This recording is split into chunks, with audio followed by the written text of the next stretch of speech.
Jedne noći otac je otišao da poželi laku noć svom 7-godišnjem sinu, zato što je vrlo dobro znao da će njegov sin imati problema da zaspi, jer se plašio.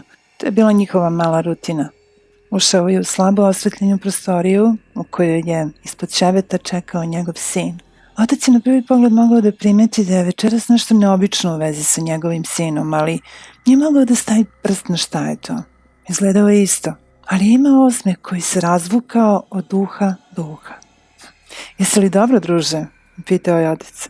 Sin je klimnuo glavom i dalje sa osmehom, pre nego što je rekao: Tata, proveri molim te čudovište ispod mog kreveta. Otac se malo nasmejao pre nego što je kleknuo da proveri, da bi zadovoljio sina. Tu, ispod kreveta, bled i uplašen, bio je njegov sin. Njegov pravi sin. Prošaputao je: Tata, neko je na mom krevetu.